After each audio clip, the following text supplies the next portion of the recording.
Now at 5 and streaming on crossroadstoday.com, a Texas energy company wants to build a massive offshore facility that could change America's role in global energy. Plus, ahead of the president's primetime address tonight, new economic data raises questions about affordability. And your rising utility bills are becoming a political flashpoint. We'll explain what's behind the split. Well, we had a pretty sloppy day across the crossroads. Rain pretty much all day and everywhere, but look, a few breaks in the clouds. That means that by tonight, this will start pulling away, and we've got a fairly nice weekend up ahead. We'll talk more about that coming up in just a few minutes. Plus, police arrest a Texas woman in connection to a disturbing case of product tampering. The details on how they caught her. You're watching 25 News Now at 5. Good afternoon, and thanks for being with us. I'm Shawna Currie. The U.S. Energy Department received an application from Texas-based energy company STLNG to export liquefied natural gas from a proposed deepwater terminal off the coast of Matagorda.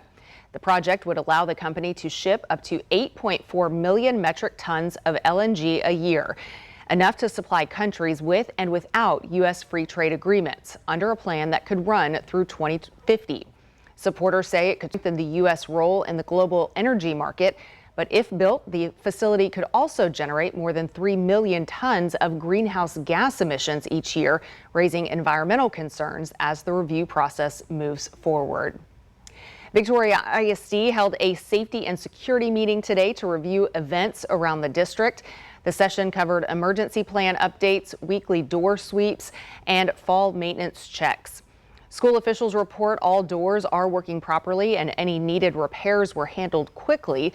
The Board of Trustees will dive deeper into the district's safety audit tomorrow evening, talking about topics like Texas Senate Bill 546, which requires seatbelts for all passengers on school buses, as well as intruder detection audits. Tomorrow night's board meeting starts at 6 o'clock at the Victoria ISD Administration Building on Prophet Drive. Well, many Americans say it's harder than it used to be to pay for things like groceries and holiday gifts. Bank of America statistics show many low and middle income paychecks just aren't keeping up with inflation. New economic reports delve deeper into the affordability issue, and Amy Kiley reports they come as the president is set to address the nation tonight. 2026 is going to be a bountiful year. The Trump administration is promising a happy new year for affordability ahead of the president's primetime address tonight. The White House says he'll look back on 2025 and look ahead to 2026. Economists and fresh data paint a complicated picture of affordability. A new report shows retail sales were flat between September and October. Affordability is certainly an issue, but when you have higher income earners, it's going to be less sensitive for them. A report out yesterday shows the unemployment rate hit a 4-year high last month. We are in this sort of no hire, no fire type of market. It also indicates the economy lost 105,000 jobs in October and gained 64,000 last month. Over the last 6 months, there's been essentially no job growth. And there's 3 reasons for that: immigration, DOGE, and tariffs. Another part of affordability is the cost of goods. Tomorrow's Consumer Price Index update will give insight into that. Statistics show CPI growth was easing for the first few months of the year. Then what happened is you saw the president come into office and ignite the most inflationary policies in our lifetimes with these tariffs. As for the GDP, as we go into 2026, I'm still pretty optimistic. I'm Amy Kiley reporting. 4 Republican lawmakers are now backing a Democratic effort to extend pandemic-era Obamacare subsidies. That means Democrats now have enough signatures on their discharge petition to require a floor vote on the subsidies. Those enhancements are set to expire on January 1st, but the vote will not happen until sometime in January. The 4 GOP lawmakers defied House Speaker Mike Johnson in choosing to vote with the Democrats. If the Affordable Care Act subsidies lapse, analysts say many people will see their health care costs rise significantly. And some moderate Republicans have been warning for months that cutting clean energy tax credits could mean higher utility bills. Now they say that's actually what's happening. Electricity and heating costs are climbing across the country. Since last September, residential electricity rates are up nearly 7.5% nationwide, with more than a dozen states seeing double-digit increases. While many Republicans blame Biden-era policies, some moderates are now openly worried the party has not done enough to keep energy costs down and that voters could make it an issue in next year's midterms. Democrats, meanwhile, are already leaning into affordability after recent election wins. So, will we be paying to keep the AC on or the heater on this weekend? You know, unfortunately, winter is the time of year when we need both ends of the thing. The thing that we're going into a fairly warm time period for not only us here in the Crossroads, but for most of the country. So it's going to be a very warm start to the winter. Now, the rain was with us all day long. It's beginning to thin out, as you see right about there. We do have clearing skies for the weekend, and we'll be talking about it coming up in a moment. Shawna, back to you. Well, if you see news happening, call our newsroom at 361-576-0026 or send us an email to staff@crossroadstoday.com. Here are some of the top headlines in the Cuero Record. STX officially welcomed its newest group of youth pro staff shooters. And during the Christmas holidays, families are invited to visit one of many in your own backyard museums. To read these stories and more, visit DeWittCountyToday.com. A Texas woman is arrested after razor blades were found inside packages of bread in 2 Walmart stores in Biloxi, Mississippi. Camille Benson was charged with attempted mayhem. The 33-year-old is in jail under a $100,000 bond. The Biloxi Police Department started their investigation Monday after getting reports of customers finding razor blades in loaves of bread they had bought. Police reviewed surveillance video and released these photos of a person of interest. Investigators then received information that led them to arrest Benson. It was clear that the razor blades had been shoved through the plastic packaging. They found, once they had a couple of reports from customers returning items that they had found once they got home to have been compromised with razor blades. They checked all of their stock on the floor. Like I said, they found several items that had been compromised with razor blades. Saw that it happened, from the outside. It wasn't like this happened to the bread and then the bread was packaged. A statement from Walmart said the health and safety of their customers is always a top priority. The statement further said the company had removed and thoroughly inspected all potentially affected products at impacted stores in Biloxi. Well, a Christmas nativity at a Houston area church took an unexpected turn when one of the live animals kicked a woman. The show at Champion Forest Baptist Church featured live animals, including camels, walking down the aisle. Video shows the camel kicking the woman as it was led through the crowd. She was taken to the hospital, treated, and later released. The church says it regrets what happened and has stopped allowing animals to walk through the seating area for the rest of the performances. Nearly 1 in 5 U.S. children has a diagnosed mental, behavioral, or emotional condition. That's according to the CDC. Tantrums are normal, but for some children, they are harder to control. In today's Health Minute, Mandy Gaither looks at a new device that may detect tantrums before they start and help shorten them. They're cute, full of energy, and a lot of emotions. They're not sure how to express. We say terrible twos. Kids at that age, they pretty much virtually every 2-year-old has tantrums. At Mayo Clinic, psychiatrist Dr. Magdalena Romanovich teaches parents what to do during a tantrum, but there are significant wait lists for families hoping for help. It's a problem across the country, and for children with emotional and behavioral disorders, tantrums may not go away without treatment. Frequently, parents would say, if only, Dr. R, if only you could be with us at home when we are really struggling with our child. That sparked this study published this week. Using a smartwatch, researchers collected data like a rising heart rate, sleep patterns, and activity levels. With this technology, we can predict the tantrum even up to an hour before it happened with the use of the data. Not only do researchers say they can predict a tantrum, but also alert parents within seconds with an encrypted message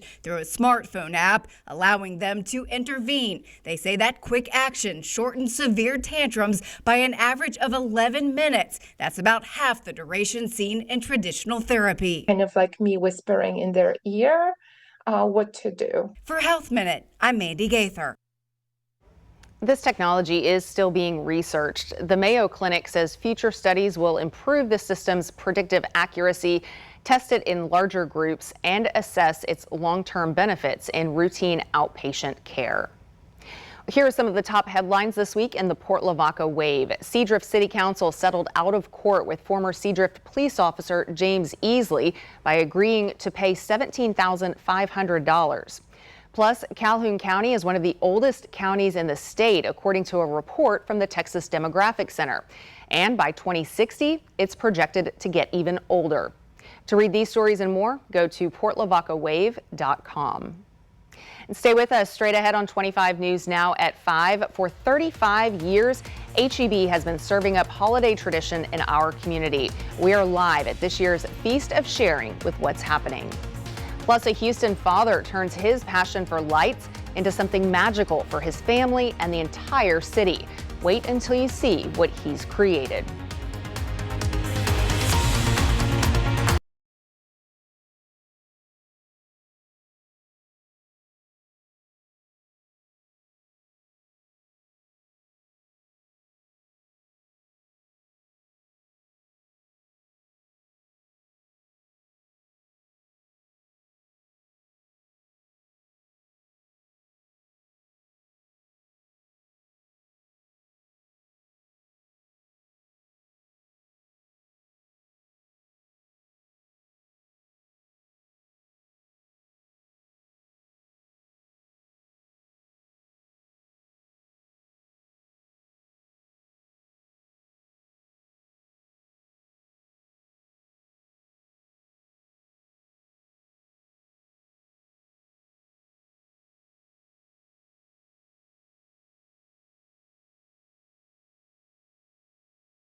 To get more news, weather, and sports, come to our website, crossroadstoday.com. For 35 years now, one holiday tradition has brought the community together around the table. Today, hundreds gather for the annual Feast of Sharing, filling the tables, making sure no one goes hungry, and welcoming everyone. 25 News Now weekend anchor Amaya Norman joins us live from the Victoria Community Center for the celebration. Amaya, what's going on? Shawna, it's been a heartwarming afternoon here for the 35th annual Feast of Sharing. Volunteers have been working overtime. They have been serving families, putting smiles on people's faces. And if you can, as you can hear, there is music in the background. People have been dancing, people have been laughing, people have been smiling. And also, I have been making friends as I've been out here. Right here, I am with some lovely, beautiful people. How you guys doing? Good. Are y'all enjoying yourselves so far? Yes. So tell us, are you enjoying the food as well? Yeah. Oh my gosh, are y'all ready for also Santa Claus to come? Yeah. No, that's right. We have been just enjoying ourselves. Friends and families have been laughing. People have been feasting and enjoying everything here just been beautiful. Now guys, I want y'all to do me a favor, okay? I want you to say back to Shawna, okay? And 1, 2, 3. Bye. Okay, back to you, Shawna. All right, well, Maya's definitely making some friends out there, lots of people, and there's still several more hours to get out there. They'll be serving meals until 8 o'clock. It is open to the public, and again, they are free meals with lots of other activities going on as well. We are shining a spotlight on local homes lit up for the holidays, and we would love to include yours. Each Friday leading up to Christmas, we'll feature a different home that's spreading seasonal cheer, and then beginning Monday, we'll showcase one home every day. If your decorations are ready for their close-up, now's the time to share them. Well, a Texas dad profiled 2 years ago is now enjoying viral fame. And as Danny News shows us, it's for his over-the-top Christmas light display. In National Lampoon's Christmas Vacation, Clark Griswold goes through a world of effort to set up one standard layer of lights on his house. So imagine if he saw the work of this father of two in Houston known as H-Town Frankie. H-Town Frankie is a baller name. Oh, thank you. You may remember our story with Frankie from 2 years ago. Boys talking down, I got them diamonds in my mouth. I'm from Port Arthur, Texas. As this former DJ and current IT expert combined his passions to program delightfully synchronized light shows. Combination of creativity and song choice and choreographed silliness. So that's what makes it what it is. A lot of fun. Now 8 years into this festive foray, Frankie has not only garnered millions of views and props from hip-hop legends, but he's even become a hometown staple of Houston's holiday celebrations. You're seeing a light show he set up this year for the city's downtown greenery. And he even recently teamed up with the Houston Texans when their mascot, Toro, got inducted into the Mascot Hall of Fame. It took me about 7 hours to do that one, actually. How has this changed over the years? It used to be real mid, but now it's like lit. But Frankie's biggest passion is his two daughters. We showed you how in 2023, he engineered a light show at the hospital where his youngest, Piper, underwent heart surgery. Today, Piper is doing just fine, and here's what she thinks of her dad's dazzling displays filling up their front yard. Are you proud of how famous your dad's become? Yeah. Really? Wow. I appreciate that, man. That's nice. And Frankie did say that recently he has held fewer shows at his home because he said parking and traffic around the neighborhood has gotten as bad as the Texans football stadium. In New York, for ABC News, I'm Danny New. Well, good job. That's one dad with a lot of talent, and it's not just the regular stuff. He's programming all this stuff, so it's amazing what they can be doing. Well, folks, we see a few breaks in the clouds. Looks like the rain will be pulling out tonight. We're at 66 degrees right about now, east-northeast winds, and of course, it's quite humid, so it's been sloppy all day long. Our high was only 67 after a morning low of only 59. We did get 5100s. That's a whole half-inch of rain at the airport, so that's good stuff.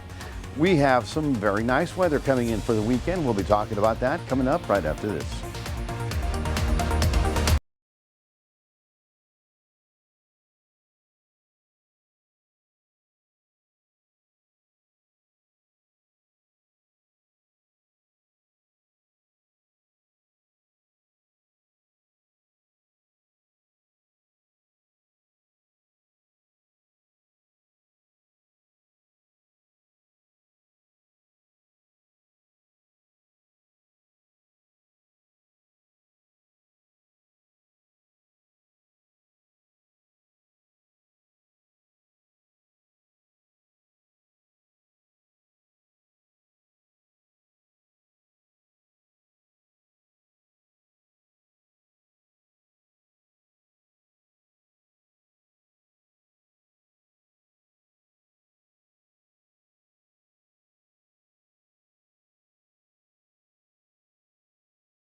Well, good afternoon, everyone. The rain was pretty substantial all over the place. We had some spots that actually got some heavy rain. At this point of the day, we can see how a lot of it is just beginning to start to pulling out of here. And so we have just maybe a few more hours of dampness before this starts drying up fairly quickly. We've had this frontal system up here that will blow in very rapidly, even as soon as tomorrow night. And that will bring in the north wind that'll clear everything out and make things look very nice as we get into the weekend. Here Here's a kind of a time-lapse view of what's happening. Here's the city. You can see the little white spots. Those are thunder showers that we did get out there, especially this one spot out there toward Beeville. As a matter of fact, that's where the heaviest stuff did occur. B County, as you can see right about there. Also got some significant rainfall in the Refugio area. Now here is the rainfall total over the last 12 hours. There's the city. So you see the 1 inch in the green is below 1 inch. Above 1 inch is in the blue. So generally almost an inch in our area. But look at this, Refugio, Highway 77 got a big downpour, as did B County way up here. So there were some areas that probably saw in the excess of maybe 2 to 3 inches of rainfall out of this whole thing. Well, by tonight, things will start changing around here, and we'll be talking about that. I wanted to show you this map to give you an idea of where the cold spots are in the country, but we're going to go all the way out to Monday, okay? Monday, 4 o'clock. That's Christmas week, okay? That's the week of Christmas. Santa will be looking at the map, trying to figure out where he's going to fly first, but I want him to bring his suntan lotion, because look at this.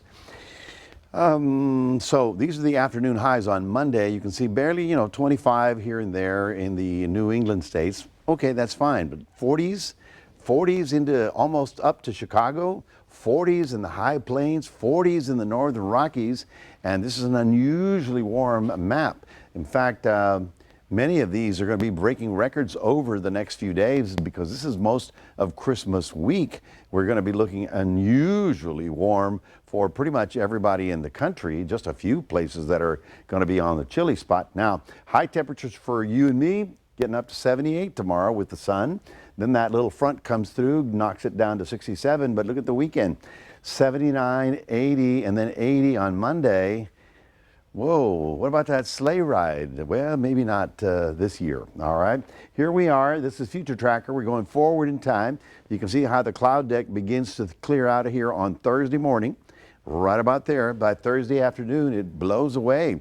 And then that dry wind is going to be blowing in, giving us some very sunny, drier days. And in fact, for the weekend with the abundant sunshine, you will see those temperatures really soaring up there to almost 80 degrees. So let's take a look at your day planner for tomorrow in the Port Lavaca area.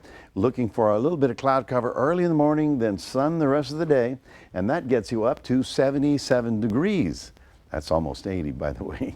And in Cuero, morning clouds, then afternoon sun. West wind will dry things up, getting up to 77 degrees as well. So if you've got a chance and you've finished all your decorating, well, it's a good weekend for barbecuing.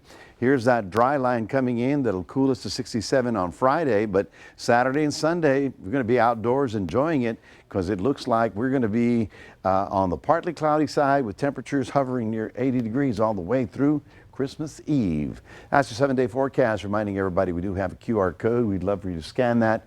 Put Crossroads Today on your phone. We'll toss it back to Shawna. Mac, it looks more like Christmas in April. Yeah. All right. Well, at least the sun's coming back out. Well, still to come, Christmas shopping deadlines are here and some have already passed. Find out where you stand.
The Dow lost more than 200 points as the major indexes finished in the red in midweek trading.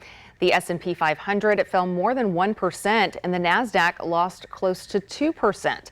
The price of oil spiked $1.68 to $56.95 per barrel. If you're planning to mail out holiday cards or gifts and you want them to arrive by Christmas, well, today's a key deadline. Today is the last day to use U.S. Postal Service Ground Advantage or first class mail. USPS says tomorrow is the cutoff for Priority Mail and Saturday is the final day for Priority Mail Express, not including Hawaii or Alaska. If you're looking at other options, FedEx recommends shipping by December 23rd for delivery by Christmas Eve. UPS says Friday is the deadline for 3-day select or December 22nd or 23rd for second day or next day air.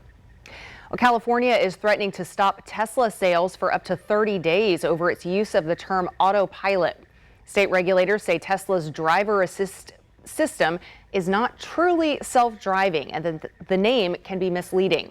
Tesla argues drivers are clearly warned to stay alert and says no customers have complained. The dispute dates back to 2023, and unless a court steps in, the state could move forward. Tesla says sales in California will continue uninterrupted.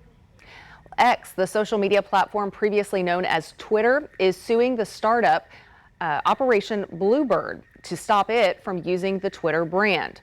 When Elon Musk bought Twitter in 2022, he renamed it X, adding in a post the following year that his company would, quote, bid adieu to the Twitter brand. Well, Operation Bluebird wants to use Twitter.new for its social media site, telling USA Today that X no longer owns the brand. But in its lawsuit filed this week, X claims to have exclusive ownership of the brand. There are currently 561 million active Twitter users, according to Backlinko. Well, Southwest Airlines is jumping on the 6-7 trend. The airline is offering $67 flights for basic economy tickets, calling it the trendiest sale ever.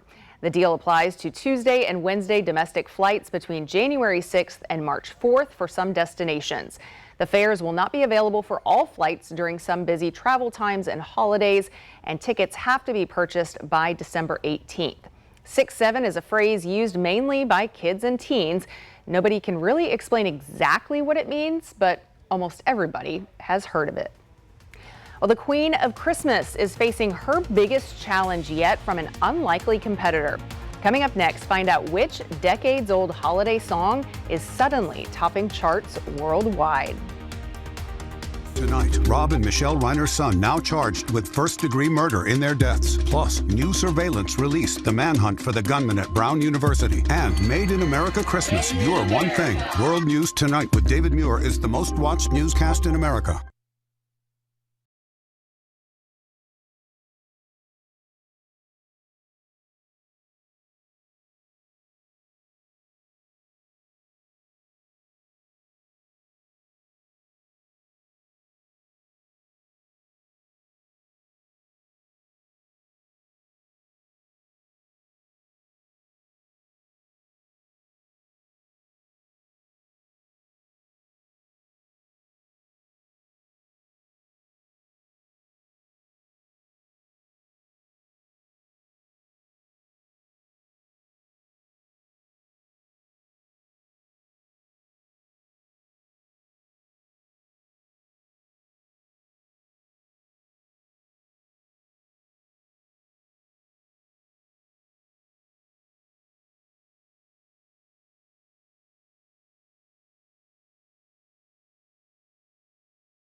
The Queen of Christmas has been dethroned. Mariah Carey's All I Want for Christmas Is You has slipped from the top spot on Billboard's Global 200 for the first time since 2020.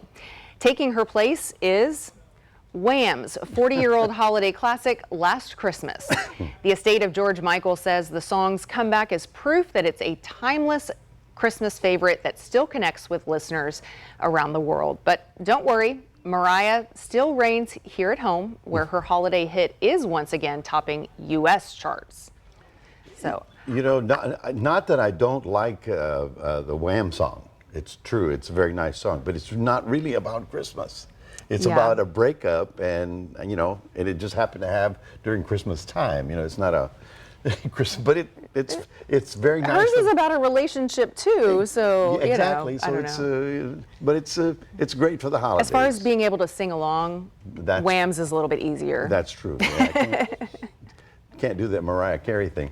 Anyway, folks, we're looking for clearing skies tonight. Tomorrow, you'll see the sun. The winds will blow in out of the northwest. We're looking for a warmer high temperature, getting up to about 78, and we'll be staying about 78 to 80 right on through the first week of Christmas week. All right, and then we don't see Christmas Day there, but it doesn't look like we're going to see a sudden there's no major chill changes. coming through. Yeah, we'll be in the upper 70s. No big chill. All right, the kids can get out and play with all their new toys and trucks. Yes, guys can fire up the barbecue pit. Right. New bicycles. All right, thanks for being with us. We'll see you back at 6.